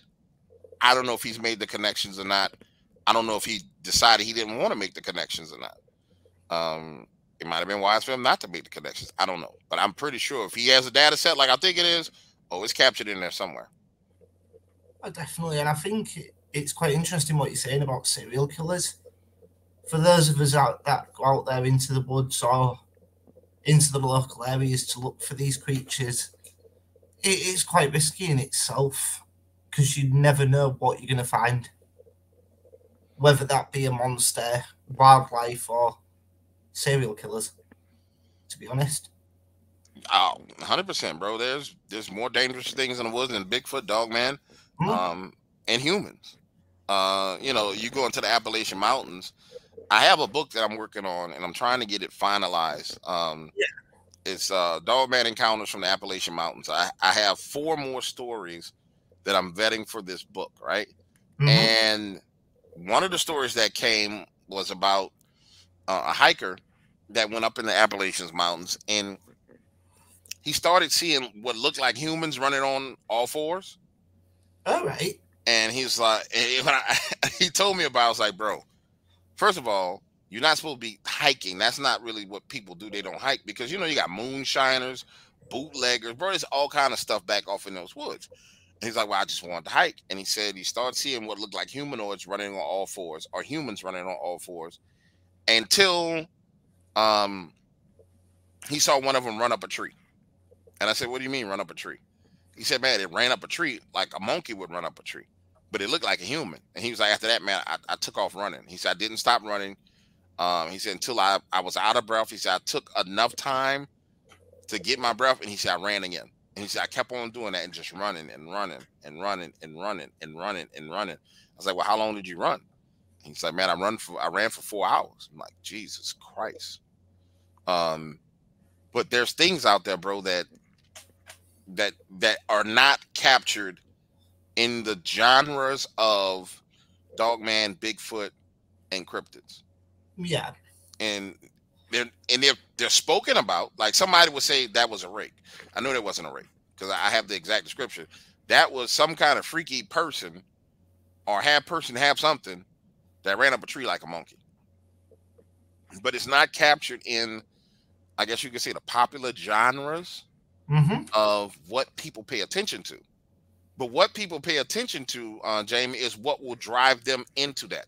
So somebody says, "Oh, I want to have a dogman encounter." They have them in the Appalachian Mountains. I'm gonna go out there. No, because there's other stuff out there that you don't need to go out there because you don't know what else is out there. Yeah, sure. You're running a dog man. Ooh, I'm excited. You're running a Bigfoot. Ooh, I'm excited. Mm-hmm. You may not make it out of that, but some of these other things, bro, like you just don't need to be around them.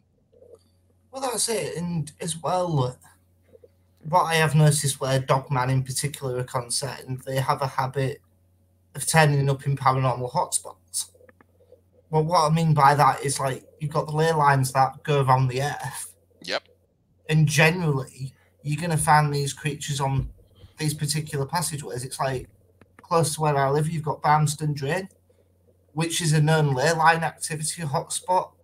It goes back to what you were saying earlier about things that accompany these creatures, like black-eyed children, etc. There has been reports of these types of instances being spotted on that particular drain itself, apart from what we term as the old stinker, because he got his name through bad breath, which is kind of weird. But wolves in the United Kingdom have not been seen since like the 1500s.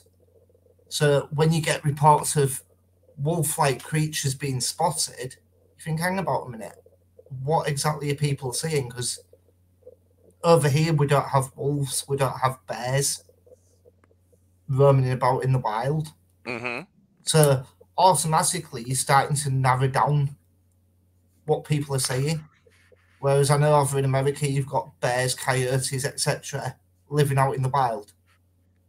So is it a case of misidentification or are people actually seeing it? I mean, it could be misidentification, bro. It could be people actually seeing it. Um, it could be freaking a combination of things. That's what makes the field of study so interesting, right? Because that's what we're trying to. That's the problem we're trying to solve. What is it? What are people seeing? Is it a Exactly. misidentification? Is it reality? Is it people who are, psychosomatic? Are they crazy? These are the questions that you're trying to answer at the end of the day. It could Mm-hmm. be anything. And that's the one thing I'll say to you when I really decided, hey, I'm gonna be 100% open-minded Yeah. and just take the data for what it is. Don't put any biases on what's coming in my way. Mm-hmm. You tell me something, I'm taking it purely at face value and comparing it to what I have, right? Yeah. Now, if somebody calls me and they're like, "Yeah, I saw a dog man. It's just like it jumped the fence and it had a blade and it wore a belt and it had a parachute." I'm like, "Okay, this son of a bitch crazy, right?" But Exactly. just an encounter wise, when you just take them as is and then compare them, the answers are there. The Mm-hmm. answers are really there. And then when you start looking into other things, like give you a perfect example. So somebody says, "I went out into the woods," right? Eyewitness says, "I went out into the woods. I was going out camping. I set up my campsite and everything was cool. When that time of night when I went to go make my fire, things started getting crazy, right?" Mm-hmm. And I'll say, "Huh, all right, talk to me about what you did between the time period where you prepared to start the fire and the activity happened." And they'll say, "Well, I made my fire pit." Okay, describe to me how you made your fire pit. And they'll say, "Well, I went and got some rocks. I dug into the ground and put a little hole, made some rocks around it." I'll be like, Mm-hmm. "Stop." So what happened when you first dug into the ground? Did you hear any noises? Did you hear anything? And you start to extract information. They'll be like, "Well, um, I'm trying not to tell this man's whole encounter, but they'll be like, well, listen, I dug into the ground, and as soon as I dug in the ground, I started hearing noises off in the distance." And I'll say, "Listen, that's because it's Native American land." Well, this not known to be Native American land. This is this. I know it may not be known to be, but that's what it is. And you just disturbed consecrated, sacred land. And Mm-hmm. that's why you had this problem.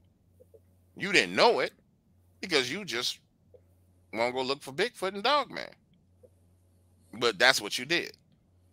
And it's those kind of things It's those kind of knowledge bases that if you have them, you can make the right connections between what the person's experiencing and kind of what historically leads to that experience. Am I making sense? You are making perfect sense. Definitely, I do think there is a massive Native American connection to the reports that are coming out of America. Mm-hmm. But Now I how don't does know that about over there work? by you guys. I don't know what digging in the land means over there. That's where I'm getting at now. Yeah. Obviously, over here we don't have consecrated ground of Native Americans. Somebody consecrated some ground over there though, right? I'm not entirely sure on that. We've got plenty of ley lines running around and plenty of paranormal hotspots. But what And, makes, and, okay, and for there does example, seem stop. to Let me be. answer this question. What Mhm. makes a spot a paranormal hotspot? Is it the Well, ley lines that make it a paranormal hotspot? usually yes, because Or most was it paranormal historical activity activity? through the activity I've noticed over the years, it's generally in the whatever is coming through, whether it be an entity, a demon, a normal spirit, they need massive amounts of energy to do it. To begin with, that's point one. So, is it a case of these creatures that we're calling dogmen are guardians of the portals? Because then you're delving into the realms of the wormhole theory, which ancient aliens came up with. And again, with Skinwalker Ranch, they're claiming there's a wormhole or something buried under the ranch itself, which is letting off a lot of energy. Is it a case of where these creatures are popping up, especially if you're looking at Native American burial grounds or consecrated grounds? Over here in the UK, there's a lot of graveyards, and these things seem to be migrating towards it. Is it a case of it where looking at them all wrong? This is just my theory on it, and the fact that they're guarding the entrances to different dimensions.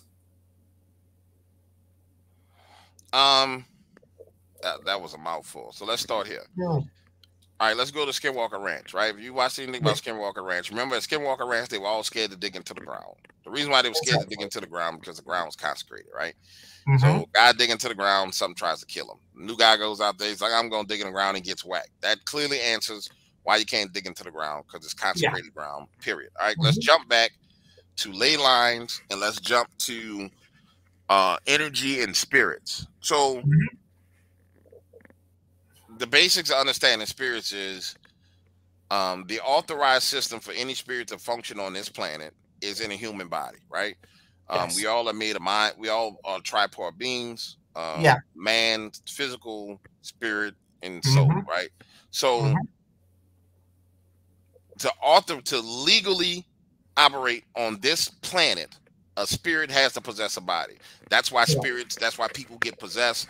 That's why you'll see a person when most times when people drink alcohol, they behave differently. There's been Mm-hmm. studies out of Japan that show pure demonic possession based on alcohol consumption.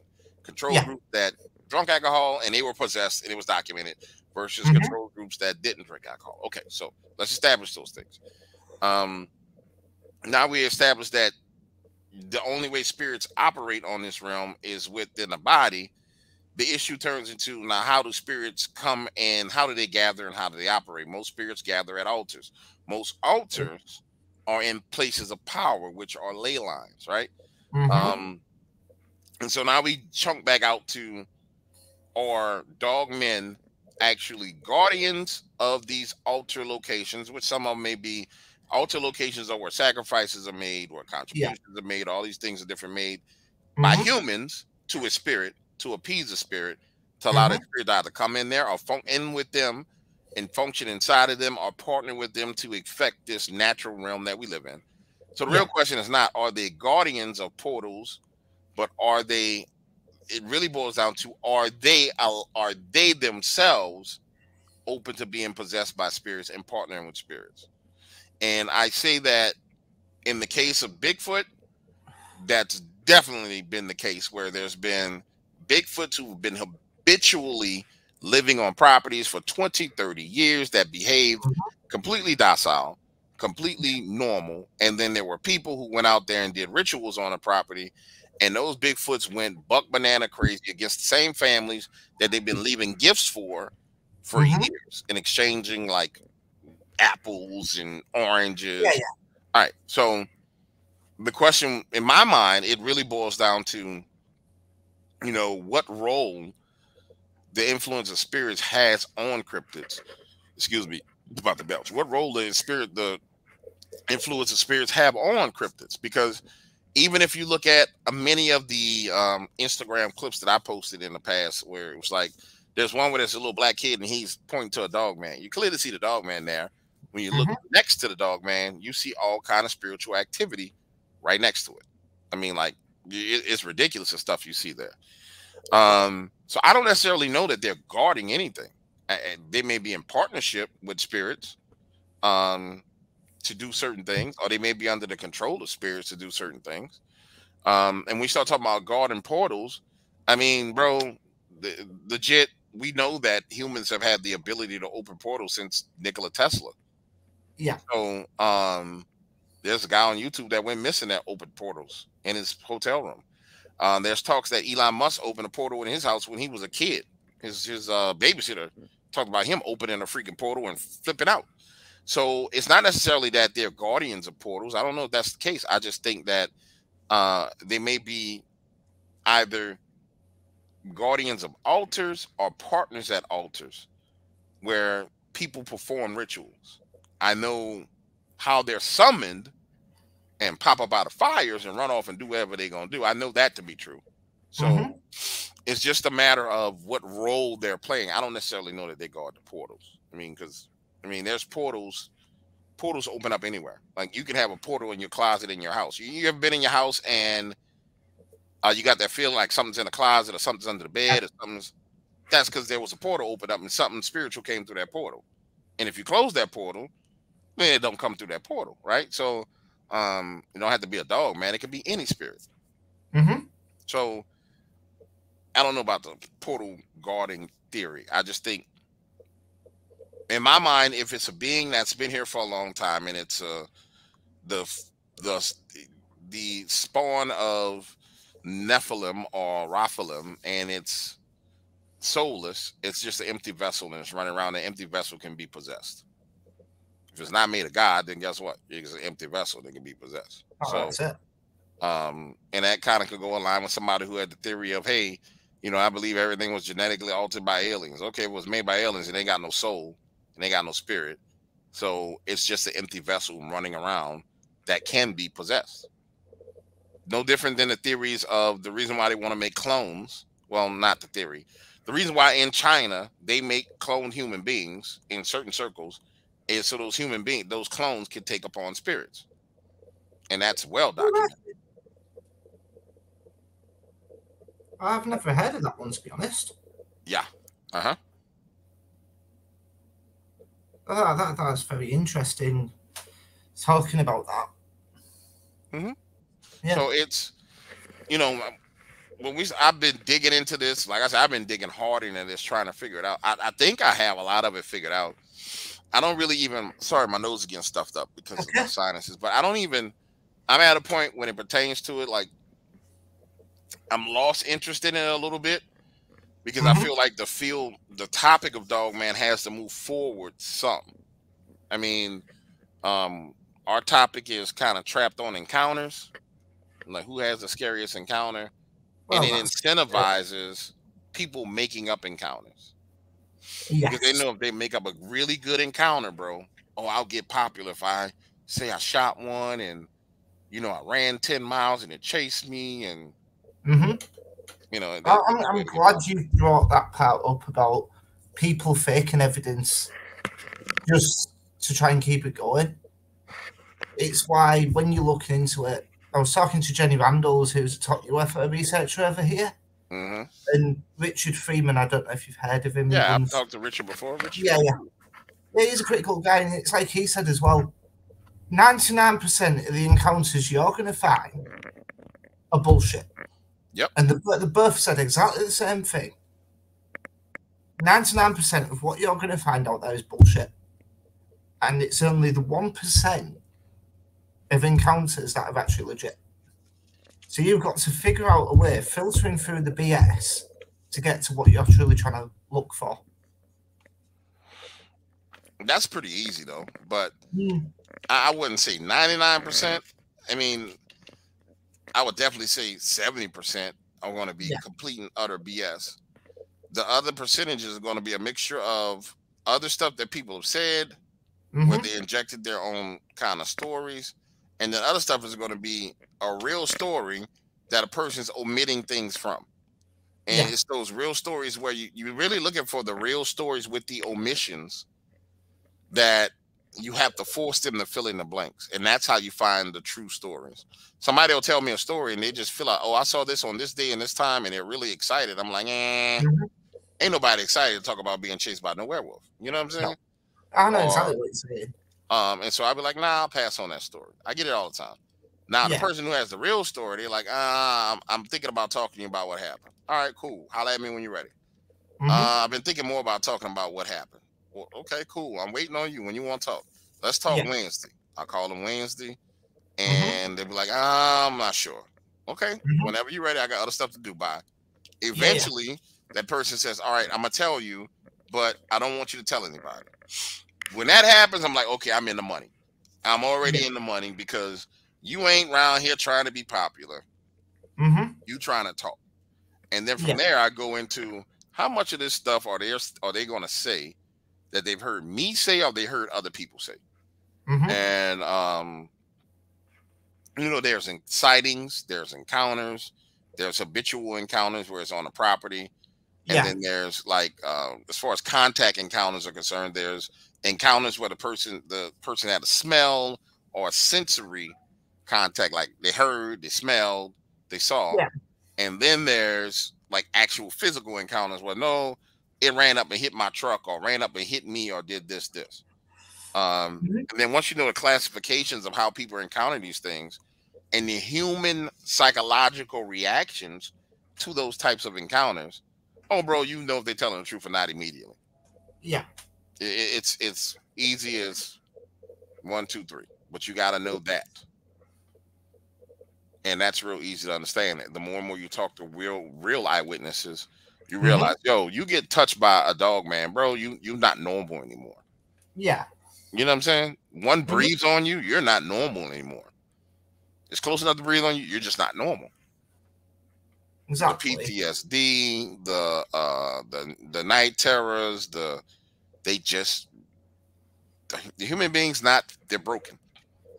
And that's it. Well, that's it. It's interesting just mentioning that before we go because we're nearly up to 2 hours and I've only got the free version of StreamYard, so I could continue talking to you on it, but just quickly going on to what you're saying about the psyche of the human brain. Generally, dogman sticks around for years afterwards. It's like my own personal encounter. I can still see it as vividly as though it happened yesterday, even though it's like what I'm 31, so it's about 11 years ago. 11 or 12 years ago, something like that. I can still physically see the shadow of the creature that I saw and describe it in exactly the same detail as it was back then. And I think personally, when people do have encounters with this particular cryptid, the imagery of it, whether it's scares them or not, sticks around for decades afterwards. Whether the imagery sticks around. Yeah, whether it's in the back of the mind. I don't think you'll ever get over seeing one of these creatures personally. No. You don't ever get it. You learn how to cope with it. Mm-hmm. You know how to deal with it, and you just come to the realization that there's a new reality. In my old reality, there were no monsters. In my new reality, there's a freaking monster. Well, that's it. This is to this day, I still can't get my head around it. Why at 1 o'clock in the morning did it decide to show itself? But previous to that, yes, I've always had an interest in the paranormal, but I never physically studied it. Then I had that encounter, and like you're saying, it shifts the reality that there's more out there than what people who are doing a 9-to-5 job will see. Yeah, but I mean, to answer why, what were you doing at 1 o'clock in the morning? I was reading a book. What Funnily book? enough, What book were you it was reading? a horror book. A Hobbit book? No, it was a horror book. Okay. Now, for many years, I trained my brain to believe it was a mind projection of what I was reading. But when I looked into the dogman side of it and listened to other people's descriptions, it sort of flipped my world upside down. As if say, holy shit, there's actually more out there.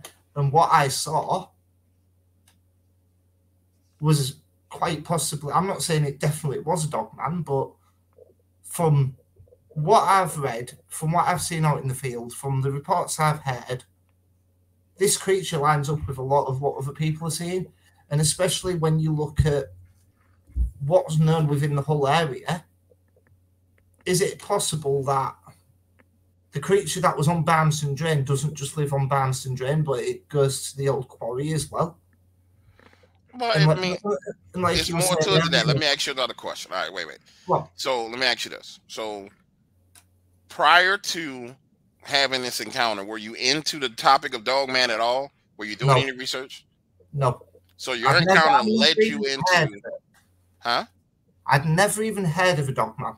Okay, stop right there. Let me ask you another question. So we don't have no previous context for this in our mind. You were reading a horror book, but there's no real previous context to this in your mind. You're sitting there reading a book, you see it outside the window. Let me ask you this. Do you dabble in any magic, any sorcery, any tarot card reading, any sorcery, any way, shape, or form? Back then, no. Yes, I do tarot card reading now on the off. I don't do it as often as I used to, but back when I was 19, I was just a regular teenager. Okay. So that ain't got nothing to do with it. So did your family dabble in anything? Your mom, your dad, your auntie, your uncle? No. Okay. My mum believed in spirits. My dad didn't. But we was a Christian family. I was brought up Christian, to be honest. Good. So that means you have no altars. At that point in time, you had no spiritual altars that would summon or call this thing towards you. All right. So here's what we're knocking off the board. We know you weren't hallucinating because for context wise, you really didn't have a context to create an image to be put out there. Unless that horror book you was reading was about a werewolf.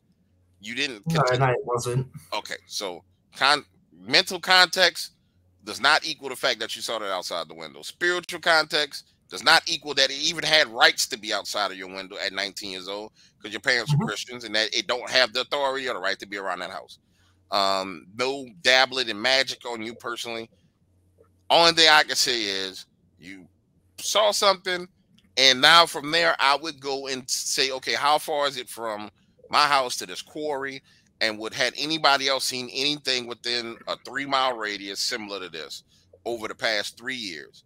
If over the past 2 to 3 years, within a 3 to 6 mile radius, let's expand it to 6 miles, the distance from your house to the quarry, if there's been sightings over the past 3 years from that time period, or 3 years moving forward, from 19 to 20, 21, 22, or from age 19 back to 16, if there were sightings in that general area, then yeah, bro, you saw the dogman. Period. It's that simple. But the problem is, it was at my grandparents' house, and the people who lived around them were quite old. So at that time of the morning, because it was about 1 o'clock in the morning, old people generally are up at that time. Bro, so, old people don't look like wolves, dog. Well, that's it. This is the argument I have for myself all the time, and especially with looking into the history of the United Kingdom. There is no wolves. They became extinct back in the 1500s. So to me, that's immediately ringing alarm bells that there's a wolf-headed creature or wolf-type creature walking around when wolves have no right to be in this country when they're extinct. Bro, first of all, there's no wolves. Second of all, you're at your grandparents' house, a whole bunch of old retired people. None of them look like wolves walking around. Exactly. So yeah, bro, you saw something. Now I'm gonna tell you, unfortunately, I gotta tell you the truth. This is the bad thing that happens to people who have these encounters at a young age, and it sounds like you went through it. See, most people who have these encounters at a young age, 13 to 20, or really 13 to 19, Yeah. It shifts them on a path where they start going into the paranormal and researching the paranormal itself. And Mm-hmm. this field is a pitfall of traps where you end up encountering spirits and all kind of other crazy stuff. Mm-hmm. So it takes you off your original path, and it takes you the long road around. It's kind of like a detour around where you're supposed to be going, and eventually you get back on the right path. But those people who see these things early, they get pulled off their path, and they get kind of cycled around. The reason why those people are pulled off that path is because on that straight line path, there was something they were supposed to do that they get yanked away from that straight line path. And they go into, most people go into like strange spiritual studies. There'll be Gnostics, there'll be all these other different things, and they go through Mm-hmm. all this shit, and then they get these spiritual attacks, spiritual plagues, where all kind of crazy shit happens to them. And then Yeah. finally it gets to a point they're like, okay, I had enough of this. And they go back to how they were brought up, and then they move forward. So just be mindful that there was something else you were supposed to do. Whatever it was, there was something else you were supposed to do, and you got diverted off into this field. Mm-hmm. There was something else back there that you were supposed to handle. And whatever you were supposed to do, you were supposed to be so badass at it that you got hit with one of the best distractions there is. Because 90% of the people that end up in this field, um, they had these things happen to them when they were young. And I've interviewed a lot of the top guys in the field. When did you have your Bigfoot, man? My brother and I was 17 years old. My brother and I was 19. I was 8 years old. I'm like, why is it this age group that ends up being influencers in this field? You know what I'm saying? I was like, that didn't make I know any what you're sense to saying. me. Huh? I know exactly what you're saying. Hmm.